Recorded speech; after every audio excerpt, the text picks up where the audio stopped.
to be back in Bournemouth, 35 years after I started my tech career here. So this presentation is for a technical developer audience. So I'm hoping that you are all technical or in the business of writing code, doing software development.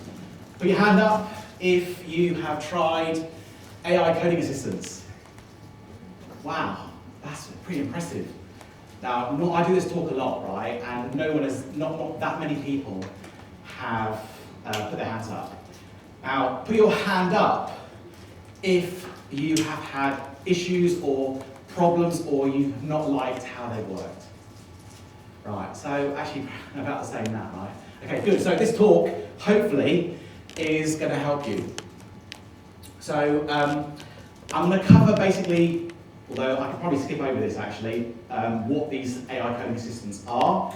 I'm then going to talk about my own experience and where they work well, how they're most effective, and when I speak to other developers and customers, what I'm hearing those developers get the best out of them. I'm then going to switch and talk about the things that they are not good at the moment. And then finally leave you with some tips to make you much more successful in using these, and then a peek into the crystal ball at what might be happening in the future. I am going to share a QR code at the end, so if you want the slides, then watch out for that. You don't need to take pictures, there'll be a link at the end, and I'll share a link on socials as well.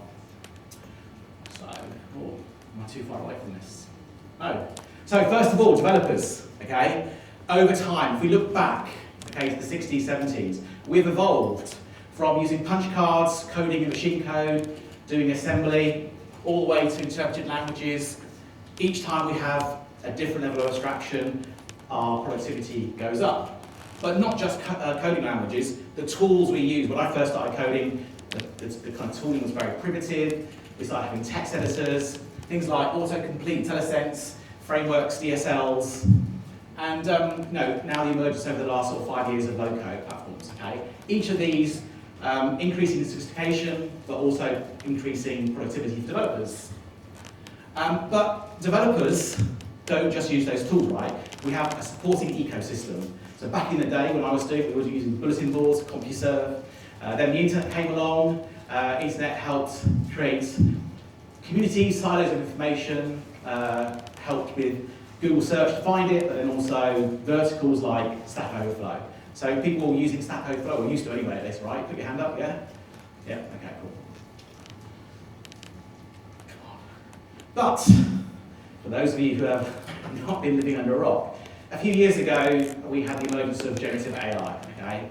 And that kind of like evolved both developers who were using it initially without tooling, and kind of the next iteration of developer tooling that basically use that to help them be more productive. And so in essence, AI coding assistants are effectively a GUI wrapper on top of the large language models, the foundation models, okay? Where you typically have some stuff where you can enter a prompt with supporting information, and then you get output which you can then put into your code. And they come in lots of different flavors. So this is the one I use every day, Amazon Q, there's Copilot, there's Cursor, there's hundreds of others. This is Cursor, this is Z. Anyone using Z here? Well, hey, good, you are my people. Z is awesome, brand new ID, rewriting what IDs are about.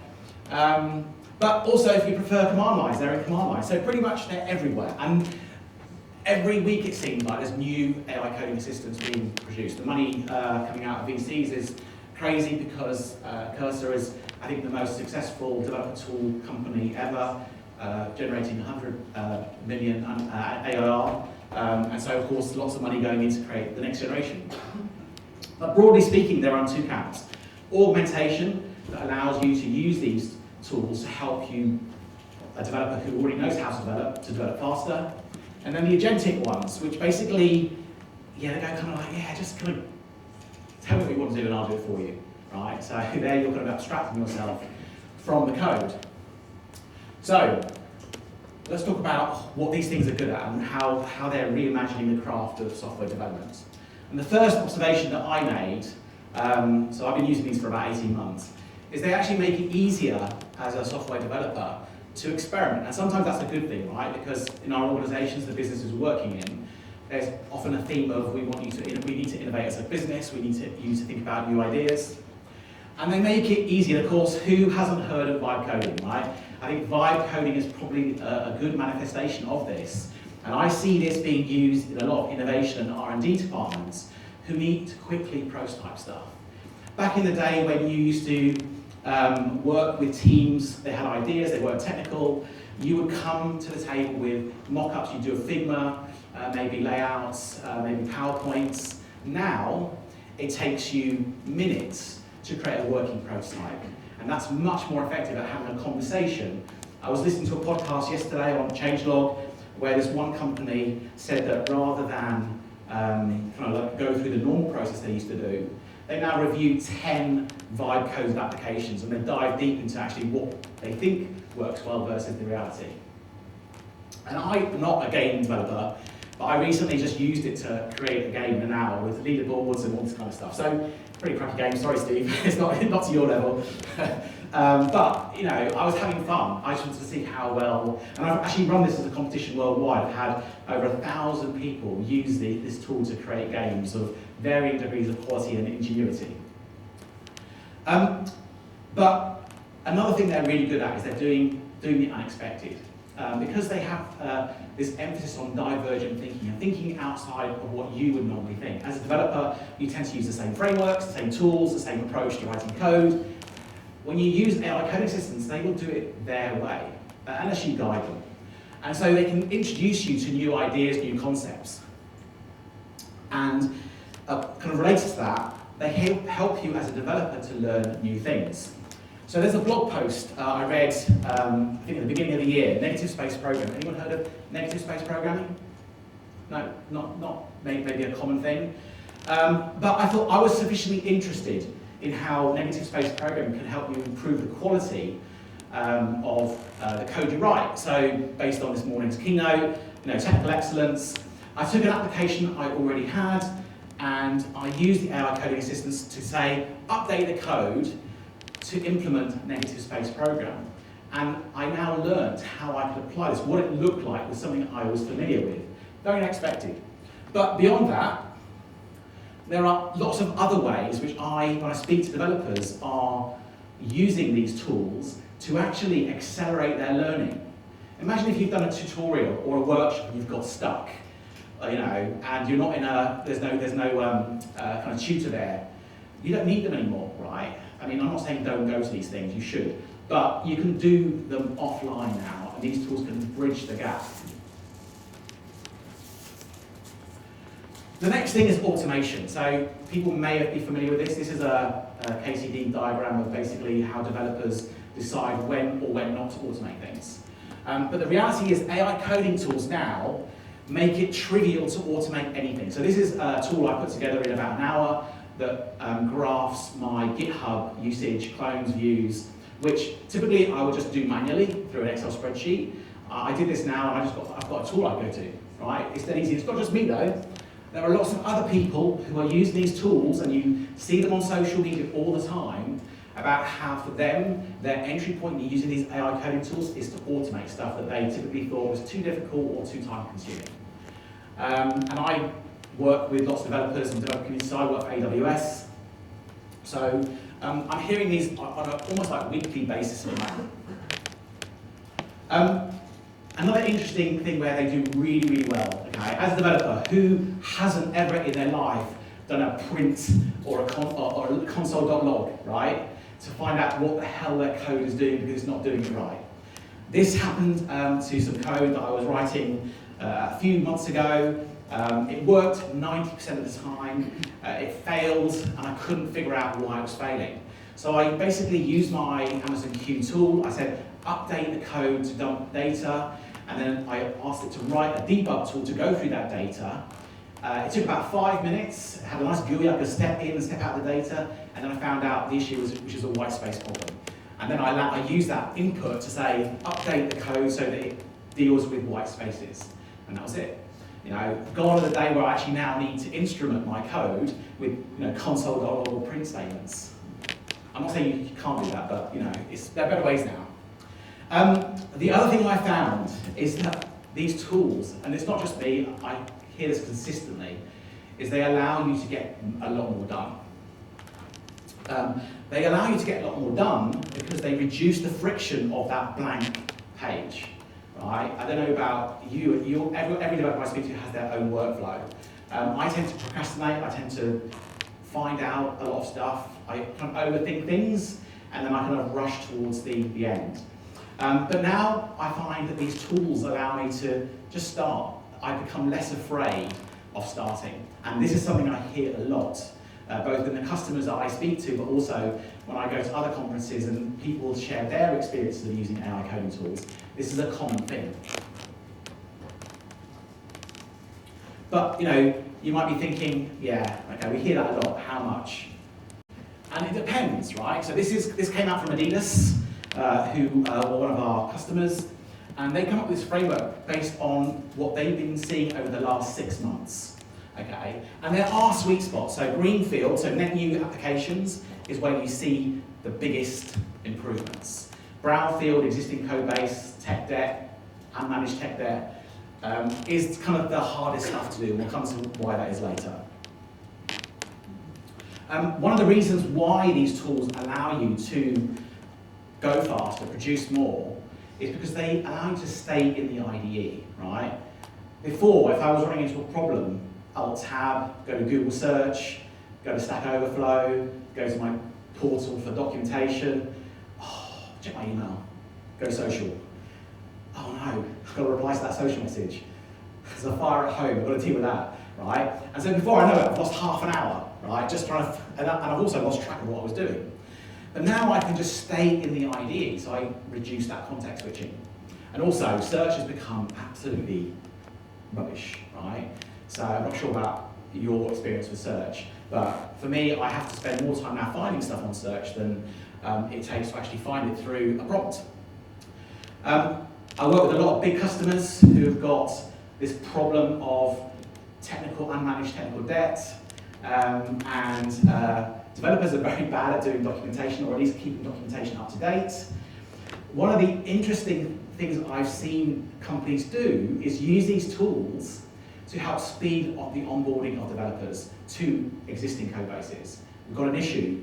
This developer's never seen this code base before. They use the AI coding tool to do an audit of the code base, create documentation, and now they can start within minutes as opposed to hours or days.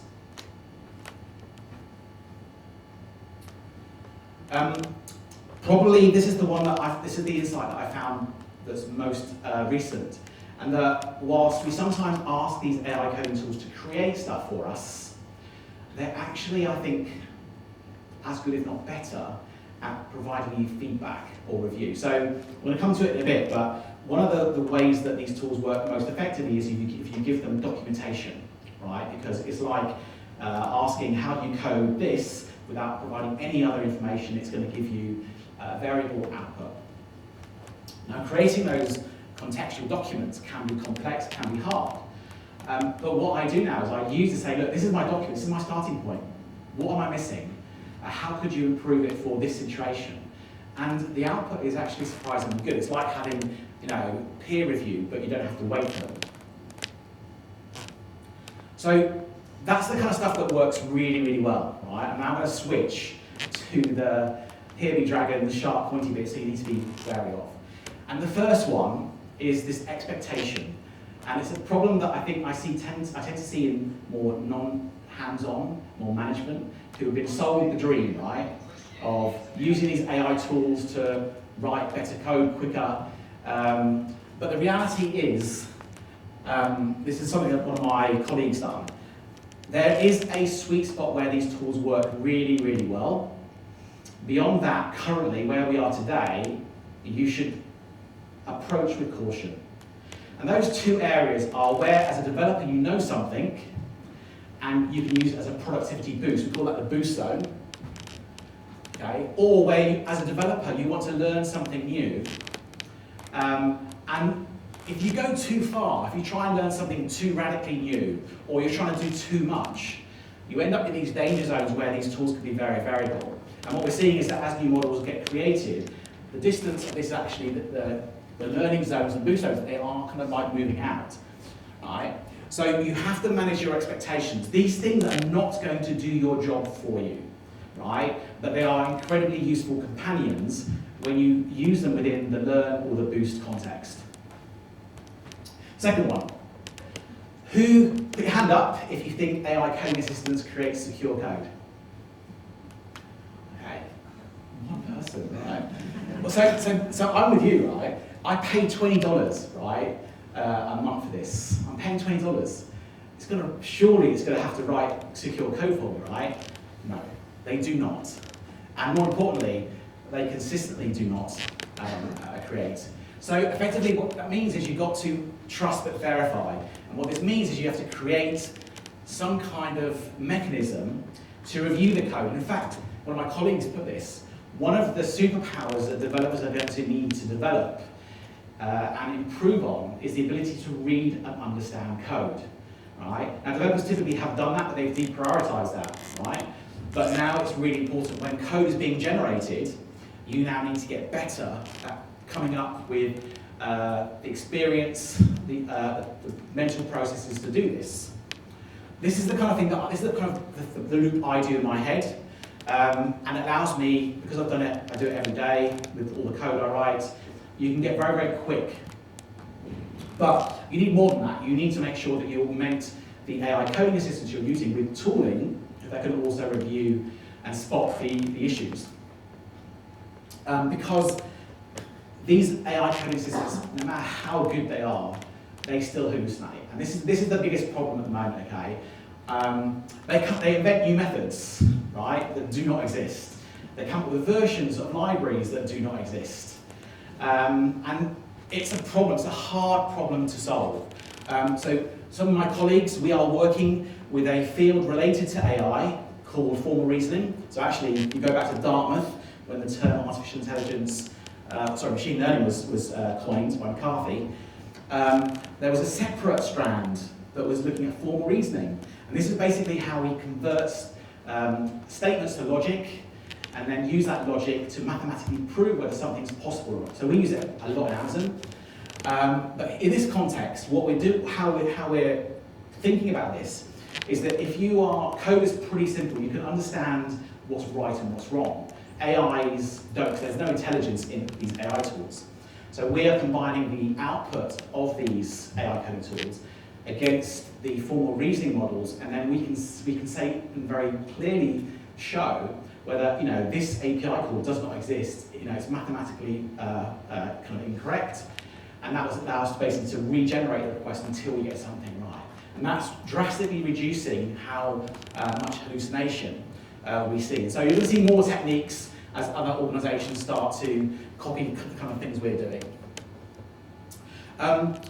They work best on small code bases. So I was an early adopter of Cursor last year. I cancelled my subscription because Cursor does not work very well on big code bases. In fact, I've not found a single AI tool that works on big code bases. And what I mean by big code bases is tens of thousands, hundreds of thousands of lines of code. So I do a lot of work on an open source project called Apache Airflow. It's huge. I have to break down that project myself into logical components and then work on those logical components.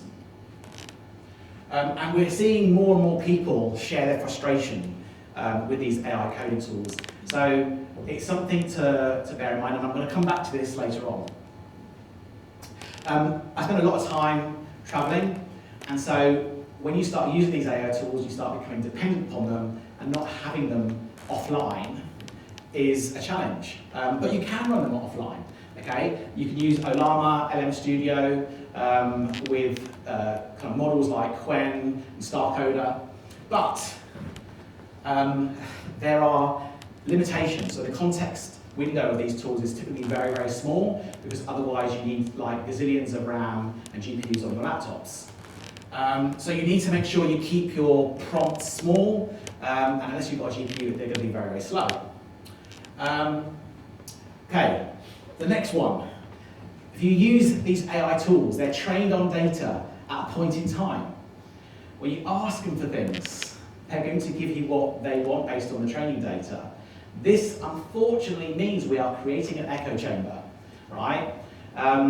It means that if you want to do Python, if you want to do PHP, it's very good. It will consistently give you those kind of outputs. But if you are working on a new framework, right, then you are not going to be recommended because you're not in that training data. And we're already beginning to see people now talk about, I'm working on this project, I'm working on this library, and no one's using it because the LLMs are not telling people about my project.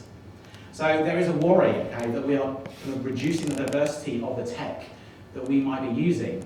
But there are ways around this which I'm going to talk about. In fact, actually, it's the next slide. So increasingly, model context protocol, MCP, is how kind of the AI tool providers are enabling us to kind of get around this problem. And we are seeing MCP servers everywhere. So put your hand up if you are using or heard of MCP. Okay, cool, a few of you. Right, this is increasingly going to be intertwined with AI coding tools, and it's going to get past that echo chamber problem. The other thing is that we are beginning to see existing development workflows that have been refined over the last 10, 15 years now begin to need to be updated for a number of reasons. First of all, the rate of change that these AI coding systems make changes means that you need to have a good way of undoing changes. You should not rely on your AI tool to undo the code changes, right? Now, if we look at development as a whole, right, if we solve the problem of writing code more productively, more quickly, that solves one part of the problem. You know, creating a product, giving applications access to, or our users access to applications. The writing of the code is only a small piece of that. And so we're in a situation where the tooling for creating coding is very advanced and increasing in effectiveness, but the other tooling is still catching up. So packaging, testing, security reviews, deployment, you know, CI/CD pipelines and tooling that is generative AI savvy is not quite where it needs to be now. So we get to a situation where we write all this code and we can't quite push it out into production. So how do you actually make sure that you can get the best out of these tools as a developer? And the first one really is about making sure that you are in control of the AI and not the AI in control of you. And this is basically AI, all the AI coding systems, they have a lever, right? And you as a developer are in control of that lever. How much do I want to delegate to the AI versus how much do I want to control? I call this the leash. You need to make sure that you are in charge, in my point of view, for them to be more, as a developer, for you to be more effective using these tools. It starts off with not writing code. It starts off before any project writing a document. I know you're going to hate this, right? As developers, we now need to write documents. So my new workflow is I have a markdown document. I outline my approach, okay? I spend 30 minutes, an hour, I write this down, and that helps me formulate and understand what information I need, what context I need to give to these AI coding systems to be productive. And this is something that, as a new term called calm coding, as opposite to vibe coding, right? Where you're more intentional in actually what you want these things to do. You've got a hold of the leash of AI, you're going against the vibe and you're going basically more into control. And actually it's not just Rick Rubin. Anyone a fan of Rick Rubin? He's written a book that basically is the way of code, right? And it's all about this new kind of paradigm of using AI to write code. But this one is also, there's about 3 or 4 of these that I'm aware of, there's probably more as well. But the number one thing, okay, if you want to get good at using AI coding tools, is context, right?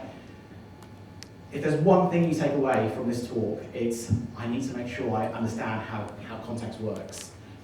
And what I mean by that is that context is in things like defining the libraries or frameworks you want to use. I see a constant mistake that developers make is saying, I want you to build this application, They don't define the libraries or the frameworks or the languages. So they get whatever they get, right? You need to provide that context. More importantly, if you're working in a corporate environment where you've got standards. Providing examples within the context, okay? AI coding systems work really, really well. If you give them an example of, here's a function or a class that I like, can you copy that? And then they will do it, and they do it really, really well. Okay?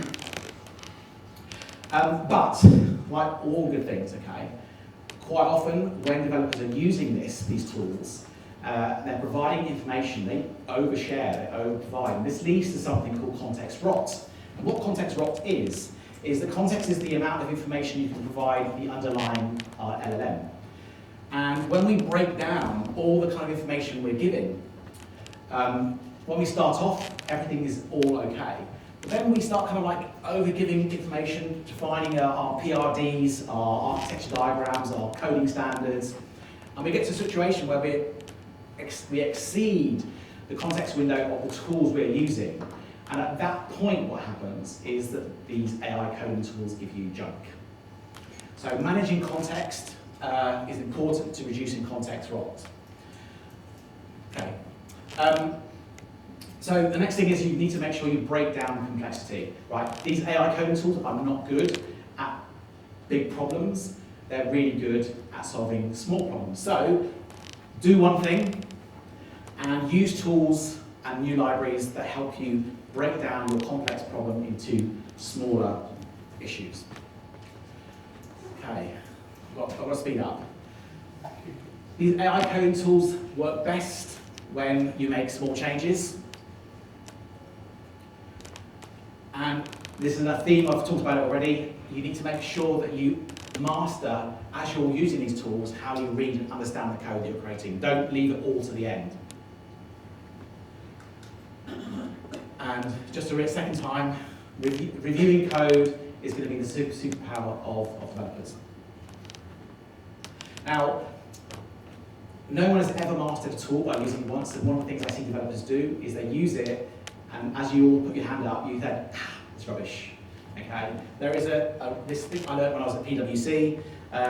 70, 20, 10 is the rule, is the kind of the learning rule.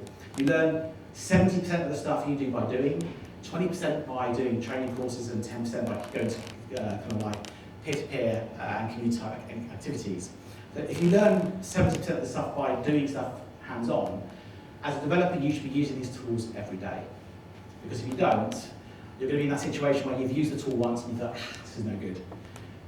My use of these tools has changed significantly over the last 18 months when I've been using them. And this is a pattern I hear over and over again. Because every developer is different, and you need to figure out how it works for you, right? And you can talk to other people and find out what they're doing and see if it works for you, but you need to define how these tools work for you. So, what does this mean for the future development? Okay, closing up. So we're in a situation where these AI coding tools are creating good enough code, but it does mean that the cost of writing software is dropping to almost zero.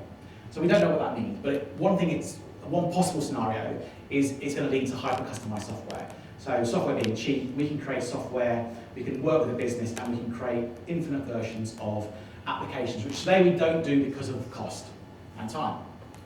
The next one is that this is not a static space, right?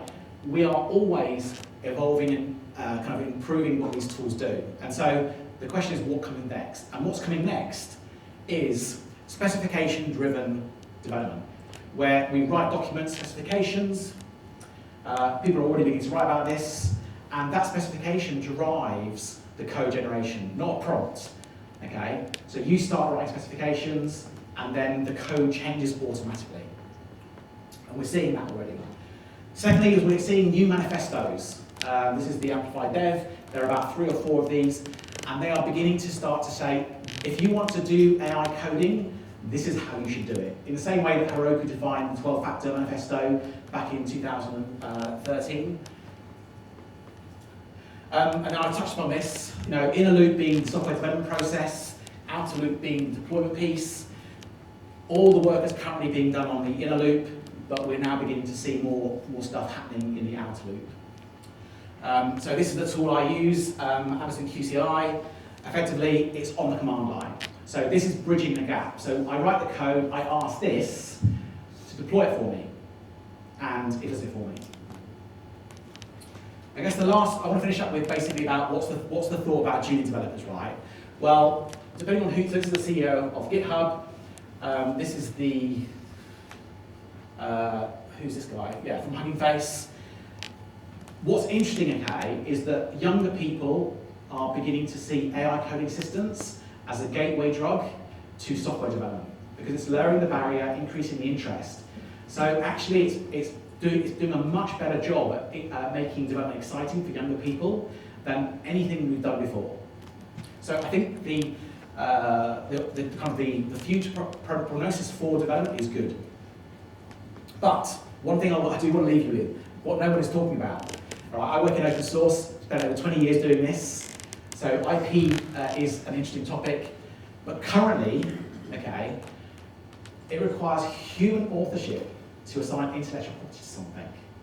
These AI coding tools create code, and you cannot assign IP to it. Now, in the UK, we have this kind of like maybe get out clause, but it's still not been tested. But outside of the UK, we have startups, we have companies creating code, and it's still unsure whether we can actually protect that. So, just believe it. As developers, AI coding tools have dropped the value of 90% of the work we do to zero, but it's increased the remaining 10% of the stuff we do 100, 1,000 times. So the new hottest language programming language is not Java, Python, Rust, it's actually English. And if you are a developer and you need to know what to do, then start today. Thank you.